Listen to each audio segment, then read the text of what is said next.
Beloftes van reën uit die bundel Miss Bolletjie se Boskonsert, geskryf deur oom Miss Bolletjie en voorgelees deur Louis Nel.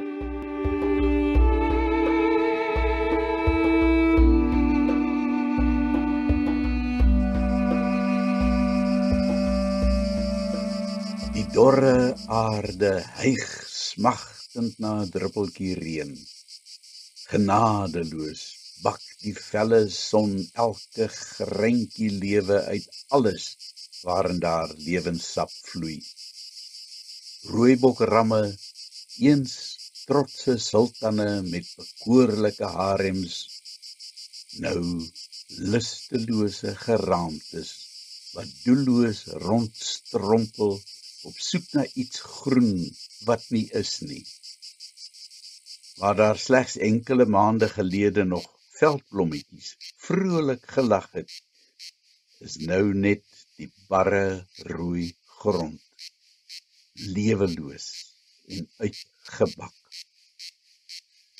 As die rooibok sleepvoet voortwaggel, slaan die stoffies op waar sy moe pote sleepvoet slof. 'n Paar vlakvarke ploeg die harde rooi grond om met hulle taai snoete. Iewers daaronder moet 'n wortel of iets wees wat eetbaar is. Klippe word uitgehak met wrede krom slagtande. Af en toe hap hy iets denkbeeldig. Maar die meure is bitter kort. Dit kos net 'n skewe kyk om 'n vark woedend na sy maatjie te laat gaffel met daardie dodelike wapens. As die maat hom durf wip, breek daar 'n woede geveg los en in 'n wolk stof word die swakker een gejaag totdat hy uit die gesigveld verdwyn. 'n Kudu kom bedel vir kos. Daar's niks in die veld om te eet nie, sê haar droewige oë.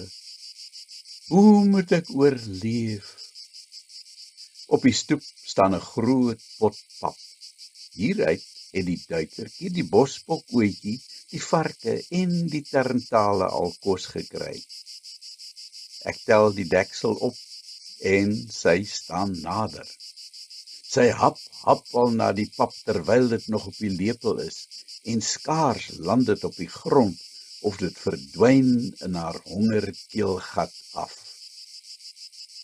2 jong vlakvarkies skarrel nader vir hulle deel. Een sê 'n paar lelike woorde vir die kudu wat so gulsig alles opslurp en die kudu vererg haar. Die volgende oomblik weer klink daar 'n oorverdowende blafbrul en die varkies spring verskrik weg.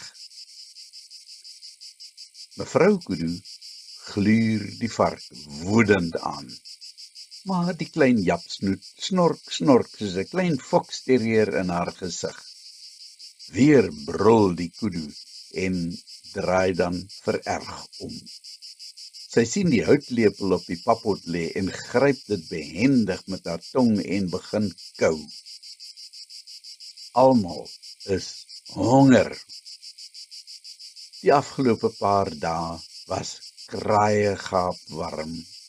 Kort bou daar 'n paar belovende wolkies in die lug op, om maar net weer deur die gloeiende son verdamp te word. Toe dit teen Woensdag dig toetrek, wou ek jubel, maar helaas, teen die tyd dat die maan opkom, was die hemel alweer sterbelaai, nie 'n enkele wolkie in sig nie. Vanoggend het weer begin, soos enige ander bosveldoggend, propvol belofte van nog 'n snikhete, kurkdroë dag. Tog was daar iets anders, iets vol verwagting. Die hitte raak drukkend en ondraaglik. En dan merk ek dit, so vaar donkerheid wat ons bekruip. Ek stap om die huis. 'n pikswart wolkbank borrel en kook in die suide. 'n vaar rammeling is musiek vir my ore. Binne in my jubel dit. Moontlik, net dalk, miskien gaan dit vandag reën. Swart grys dreun die wolke oor ons heen, rammelend en blitsend, 'n belofte van geopende hemelsluise, drup in die poeierstof. Terwyl die aarde skud en bewe as magtige elektriese ontladings die lug rondom die strale laat ontplof, begin die reën saggies neersif. Die heerlike geur van reendruppels wat die stof benat, vul die lug en ek trek my longe diep vol om elke greintjie te proe. Hoe zalig. Maar helaas, die storm rammel voort, verby, tot daar diep in die Kreurwoudtuin, sonder dat die hemelpoorte vir ons oopgaan. Vir 'n lang ruk hou die reendruppeltjies so aan om eina te val en dit benat die verstikkende stoflaag sodat die velk heerlik vars ruik. Daar's 'n blydskap in die lug, al het dit nie werklik gereën nie. Die voeltjies kwetter vrolik en dit lyk sommer of daar nuwe lewe, nuwe hoop in die veld is. 'n familie kakelaar speel luidrugtig wegkruipertjie in die gate van 'n hol knoppiesdoring se stam. Dit lag en skerts en koggel en lawaai dat hoor en sien vergaan. Ons ry af rivier toe en maak 2 opvoustoele staan om die ondergang van die son te geniet. 2 saalbek-ooievaars dans in die vlakwater. Dis 'n reel en 'n tango, dan 'n cha-cha en 'n mambo. Koddig trap manlief 'n paar tree links en dan weer regs. Die vlerke word wildmakerig oopgesprei, terwyl 'n uitgelate hop op. Skielik sien hy iets in die water verbydryf.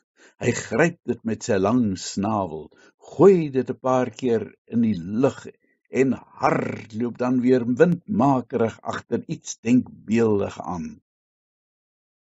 Vroulief staan hom met groot belangstelling en gadeslaan. 'n ysige luggie in die donker dryf ons terug huis toe. Wie weet, môre, dalk oormôre, kom die groot reën.